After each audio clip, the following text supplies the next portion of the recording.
Good morning. Welcome to Winnipeg. Yes, welcome to it's going to be another beautiful day, Winnipeg. Not going to complain about that. Now, got a comment from a viewer. It was almost more of a request, and he said that I think his name was Tom, but I'm not sure. He said that he had bid on one of these kits. I think on eBay or something like that. And he said the problem is it does not have the manual. Well, that's a big problem, isn't it? Okay, well, he said he was hoping that maybe I had digitized my manual or something to that effect. I should drop the comment down so that you can read it. Sometimes I screw these comments up so badly, and I don't mean to. I'm not trying to make them, elaborate on them to make them sound better or worse than they really are. It's just that it happens. Anyway, yes, I did actually digitize them. Unfortunately, when I photographed them, and here I go jumping all over the place again, because that's sort of the way I am now, I guess. I was thinking earlier this morning, in fact, just probably about 15 minutes ago, that it's too bad that I didn't write down when I started this build. And as I'm thinking about that, I thought, I've got a faint recollection of doing that. So I paged back to step number 1 here, and sure enough, in step number 1, I wrote the date down, November the 27th of last year. Well, that'll be 10 months ago tomorrow. So 10 months ago tomorrow, I actually photographed every single page in the painting and marking guide and in the manual.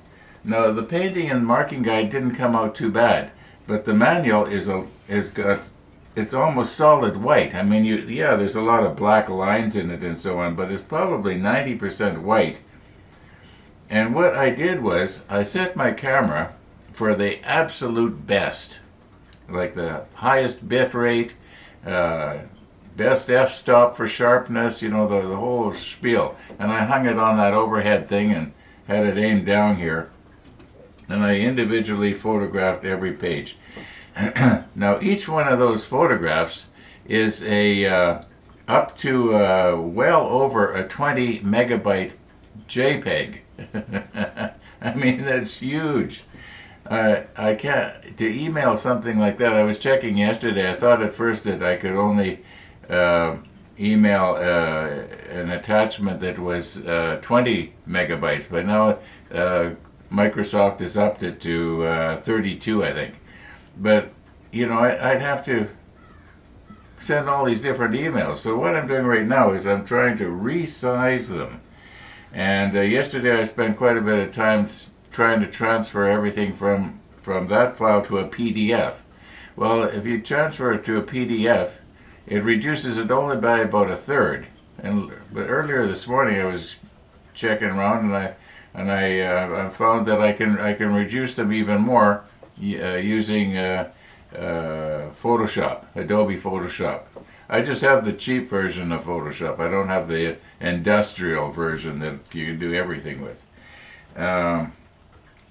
Anyway, what I'm trying to say is, to that viewer, if you're listening, Tom, yes, I probably can get you what you need. It's going to take a while, and it's going to be kind of fun for me to do this. If you're interested, send me an email to themoddelship@hotmail.com, and then I'll have your email address, and then we can experiment and see if this is going to work. I'm 90% sure it will. I'm 90% sure I'll be able to get you what you need. But it won't happen today. It'll happen over a period of time. After all, I'll do step 1 first, naturally.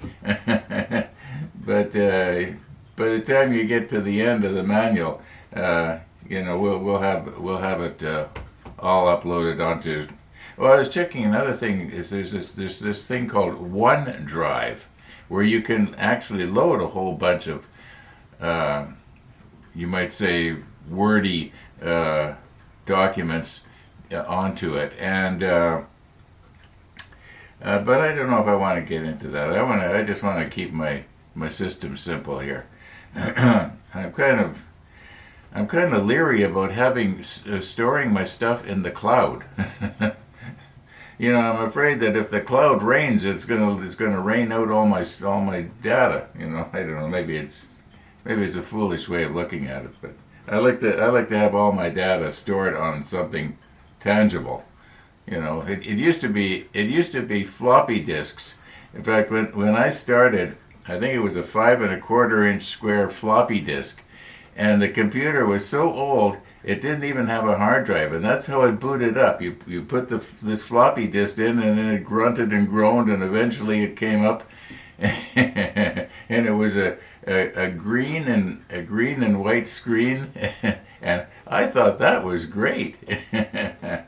Yeah, how times have changed, boy! How times have changed. Anyway, so what do we got here? Okay, we've got 19.1 degrees Celsius at the moment, but I don't think it's quite that warm.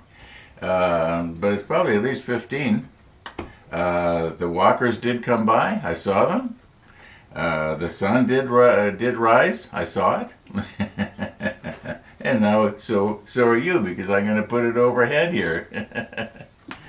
Okay, I'm predictable, aren't I? Yeah, you know what I'm going to talk about in every opening, because it's kind of like when I go for my quick scoots. There's only about 4 or 5 different places I can go without repeating myself. So that's kind of the way these opening remarks are. There's only so many different things that I can do. I suppose I could wear a different shirt every morning. Well, at least I go through, 14 or 15 different coffee cups, so that's different for every morning for 2 weeks. Then we start all over again. Probably a lot of you have noticed the coffee cups are long at the end there. And yesterday we had the one from LeBeau, you remember? Well, now it's way down at the end. Well, they're going to slowly work their way down, and in about 14 days or whatever, we'll be having that one again. Oh, the pizza cup. The pizza cup gets used every 7 days. Yeah, that's a special one. I look forward to that one. Yeah, like I need pizza, right? Look at me, I'm putting on weight again. Okay, what are we going to do here? Well, we're going to try and place some little parts down. Yeah, we are in step. We are in step 43, and yesterday we had to do something in 42 to finish off the little red pressure relief valves. Okay, and now 42 is complete, except for this one piece right here that I had concluded that it might be easier to put this part on after this part is mounted on the back of the motor. I could be wrong about that. There must be a reason why Trumpeter wanted us to put it on in step 42, but in 43 is when we actually put that part on.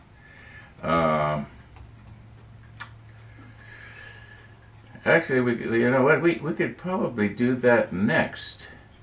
No, I don't think so. We'll wait, because according to step 43, it looks like if we go from left to right, which is the most logical way to do it, at least that's the way we do it here in Canada. We read from left to right. Yeah, I would think that that's the way to do it. Now, I know that a real experienced modeler will peruse through the manual before he even starts. I guess I'm just not that caring, you know. It's not that big a deal if I don't get it exactly right.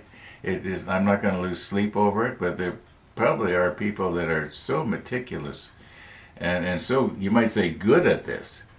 And the reason they're good at it is because they are careful. I'm just not one of those people when it comes to models. In fact, I can't think of anything I'm that way about. I was mentioning yesterday that my daughter's husband had a heart attack. Well, she brought him home from the hospital yesterday evening.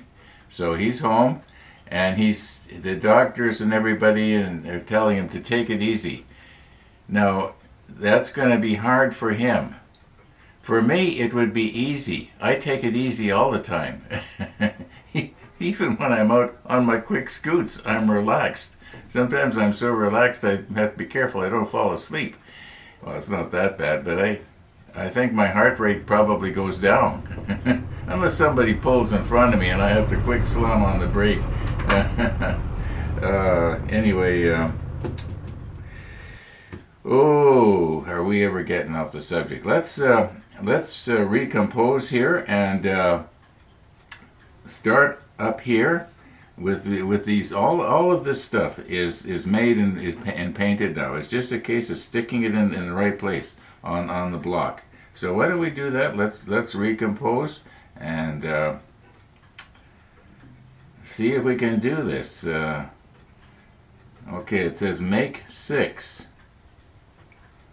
Okay, well I've already got all that stuff made, and there are 6 of each one of those pieces. So I don't think we're going to have a problem. Let's go.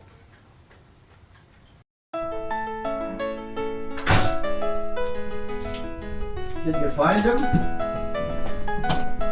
Did you track him down, miss? You're here already?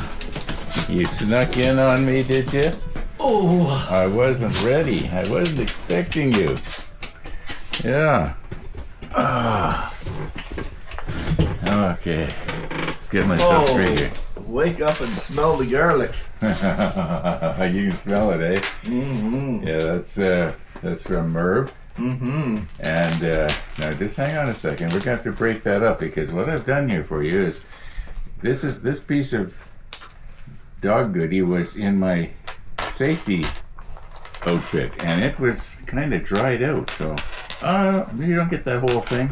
Little pieces, just little pieces here, Missy. Yeah, let's make it last.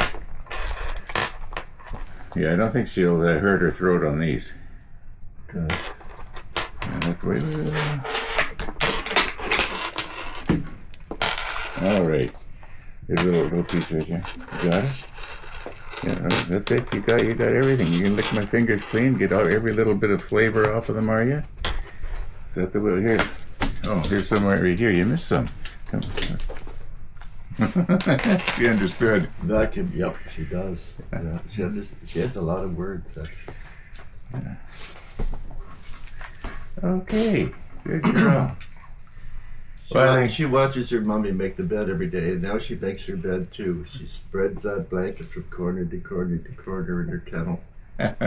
She's mommy's girl, this one. Is that what you do, Missy? Huh? Good housekeeper. My bananas are going to be ready to bag this evening. Excellent. Yeah, they were kind of green yesterday, and today they're kind of yellow. And by evening, they should be just right. And what I do is I get about 7 or 8 bananas I peel the banana, and then I put them in these plastic bags, and then freeze them. And I find that if I put them in the freezer in the back room, they get too frozen. But the freezer here on the top of the fridge is not quite as cold, and it's kind of like eating the texture of a fudgesicle. Remember what a fudgesicle used to taste like? Very sweet. Yeah. It's going to have to be a flying visit this morning. I have a dentist appointment. Oh, okay. Missy, sorry, Ron. That's okay.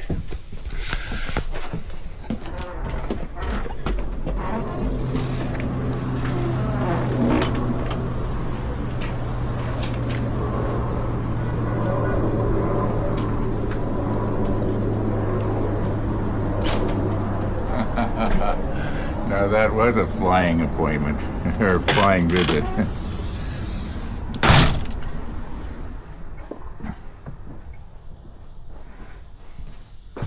Okay, yeah, for that viewer that was asking me, what do I do with all these bananas before they go bad? Well, that's what I do. I gotta work on them tonight. Yeah.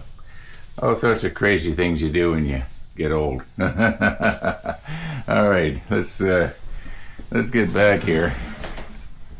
Now we were just setting up to. I was going to do something with the blue tack. That's right. Okay, let's get back to where we was. Missy the dog. Missy the dog. Okay. Now, let me move in just a little bit here. Here's the plan. A few minutes ago, just before Missy came, I went to move my glue. And when I picked it up, the base stayed right there. And now this might not be a good idea, but I'd like to be able to not have to pick it up like this. I'd like to be able to just grab it like this. So I'm thinking, why not take a little bit of blue tack here.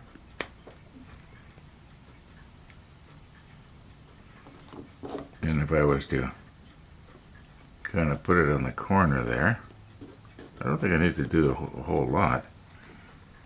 And I'll do the same over here on this side.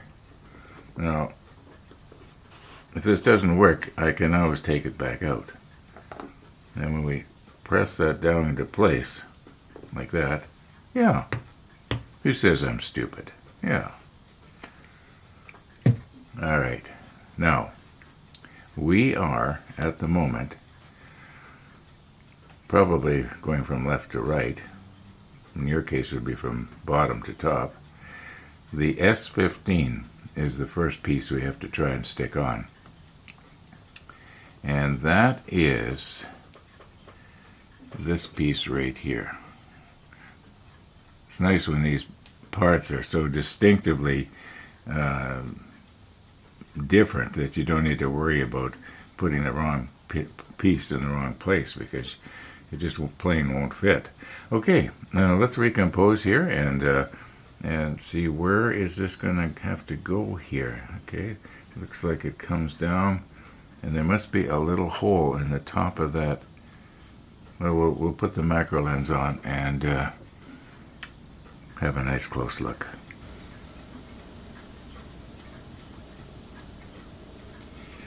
Okay, it's a little bit hard to follow here, but if we follow this line, which is actually this piece right here, of course, all the way down, it looks like it comes and rests on top of this little part that we glued on.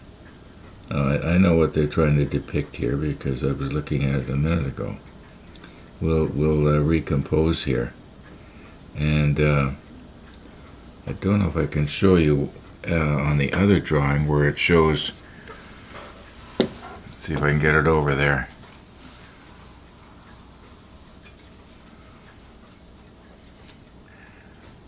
Okay, after it's in place.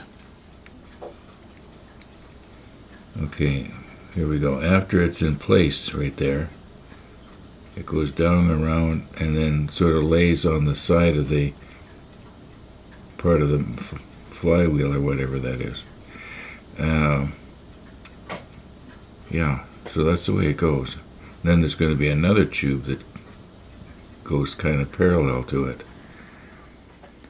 Okay, at first I was thinking that maybe I've got my angle too shallow here, and you wouldn't be able to tell that there are actually two little bumps on the top of this part that I'm touching right now, which seems to be a little bit wobbly. And okay, we've got this first one, and then we've got another one in the back that's a little bit higher. And according to the manual, it's the one in the back here that we have to try and get our pipe balanced on the top of. So, okay, I'm going to have to... oh, yeah, that didn't work, did it? Oh, I hear Max is going for his dentist appointment. I heard the car just start. Okay. Oh, this is going to be hard. Maybe I'm using the wrong tweezers.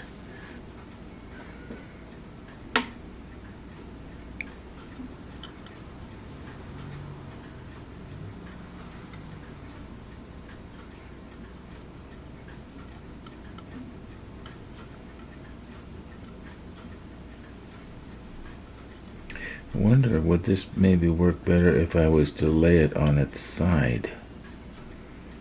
And then this pipe would sort of lay up against. Yeah, I'm going to just recompose here, and I'm just going to turn the whole thing over a little bit more on its side.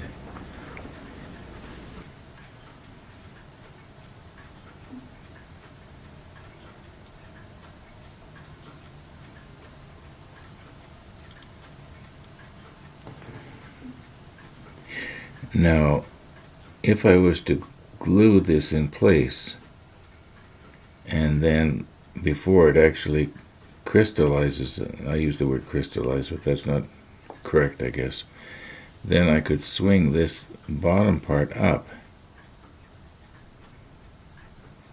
because as near as I can tell, this pipe here, this that you can barely see, is supposed to rest against the side of the engine there.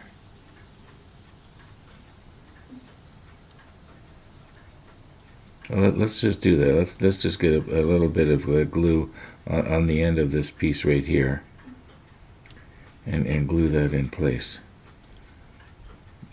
Try and leave it in the position so I can grab it easily later. Yet on the other hand, it might be a good idea to soften both this and this little part right here.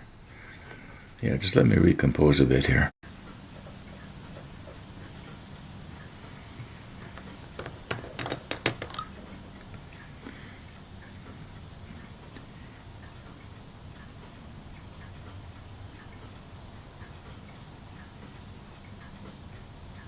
This is the extra thin. It's not the quick setting.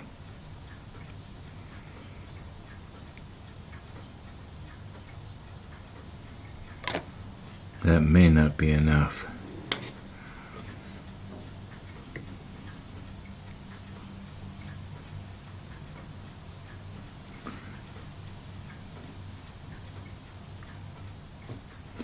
All right, it's in exactly the right place. I wonder if maybe using one of Gabe's swabs without the swab here, if I can apply a little bit of glue just right on that joint.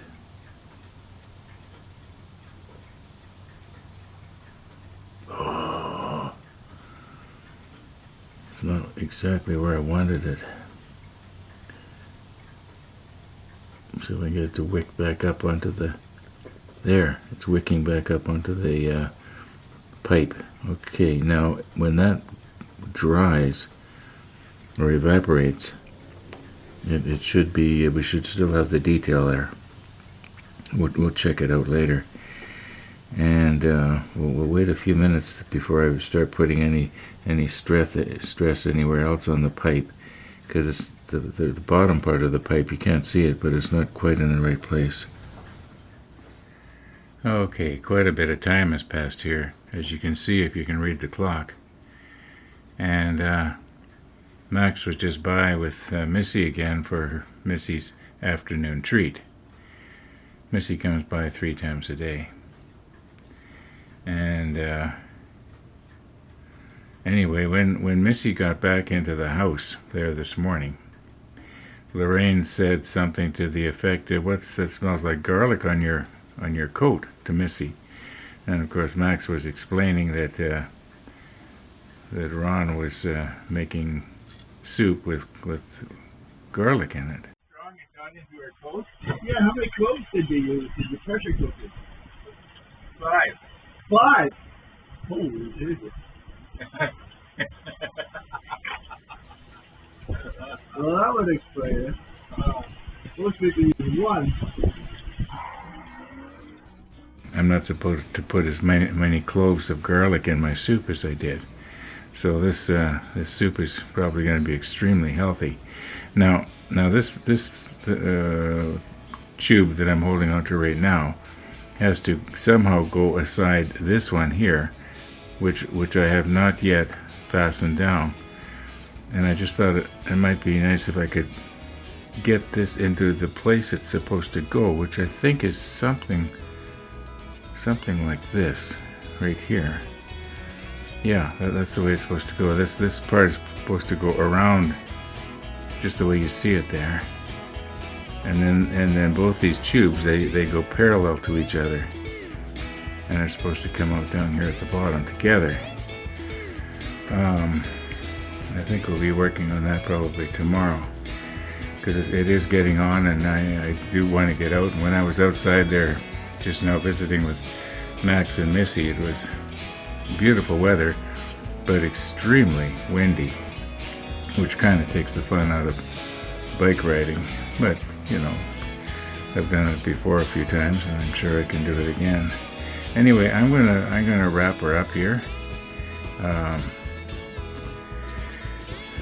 Thanks for watching, everybody, and all being well, we're gonna see you tomorrow.